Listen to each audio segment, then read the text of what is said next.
Puss in Boots. Once upon a time, in a cozy little village filled with chirping birds and sunshiny mornings, there lived a young boy named Milo. Milo wasn't rich, and he didn't have fancy toys or sparkly clothes, but he did have something very special: a cat. Not just any cat, a tall-eared, bright-eyed, whisker-twitching cat named Puss. Puss wasn't an ordinary cat. Oh no, he walked with a confident strut, like he owned every room he entered. He flicked his tail like a king waving his royal cape, and he talked, yes, talked with the smoothest, most charming voice you've ever heard.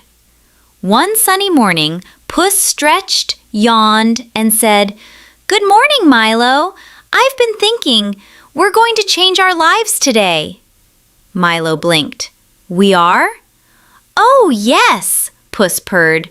"But first, I need two things: a pair of strong boots and a big, sturdy bag."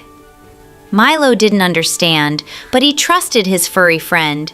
So he found the best boots he could afford and stitched a bag from old cloth. Puss slipped into the boots, click, clack, and suddenly looked like a tiny adventurer ready to conquer the world. "Perfect," Puss said. "Now watch what I can do." Puss trotted into the forest, humming a brave little tune. He set his bag on the ground, sprinkled some grain inside, and hid behind a tree. Soon, a plump rabbit hopped over, sniffed the grain, and plop! Fell right into the bag. Puss tied it up and marched straight to the king's castle. "Your Majesty," Puss said with a deep bow, "a gift from my master, the noble Lord Milo." The king, who loved gifts almost as much as he loved snacks, clapped his hands. "Wonderful! Tell this Lord Milo I am most grateful." Puss winked. Step 1 completed. Every few days, Puss brought the king another gift: a duck, a pheasant, even a basket of berries. Each time he said it was from Lord Milo, and each time the king grew more impressed. One day, the king and his daughter, Princess Leela, went for a carriage ride. Puss saw them coming and whispered to Milo, "Quick, jump into the river and pretend you're drowning." Milo didn't love the idea, but he trusted Puss, so he splashed into the water. "Help! Help!" Puss shouted dramatically. "My master, Lord Milo, is drowning!"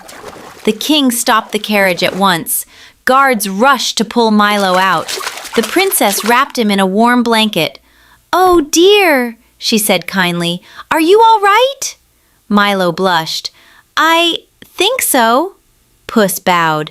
"Your Majesty, thieves stole my master's clothes while he was swimming." The king gasped. "Terrible! Bring him royal clothes at once!" Milo suddenly looked like a prince. Now came the trickiest part of Puss's plan. Up on a hill stood a huge castle owned by a giant ogre, big, grumpy, and very, very magical. Puss marched right up to the castle door and knocked. The ogre opened it with a thunderous growl. "Who dares disturb me?" Puss didn't flinch. I hear you're the most powerful creature in the land. Is it true you can turn into anything? Of course I can! Watch this! Poof! He turned into a roaring lion. Poof! He turned into a tall elephant. Puss clapped politely. "Amazing! But I bet you can't turn into something tiny, like a mouse." A mouse? Easy!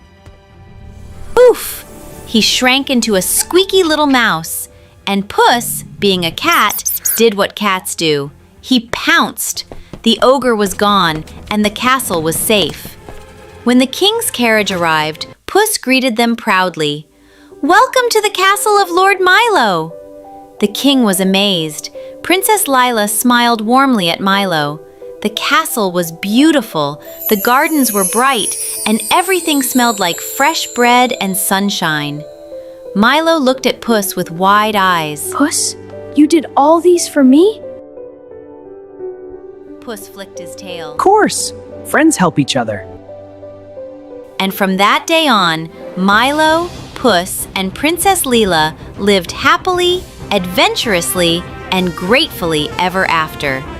So kids, believe in yourself, even when things seem small or impossible. Milo didn't think he had much, but with courage and trust, his life changed. Clever thinking can solve big problems. Puss didn't use strength, he used creativity and kindness. Puss helped Milo shine, and Milo trusted him every step of the way. Kindness opens doors. The king helped Milo because he saw someone in need. And that's it for today, kids. See you next week!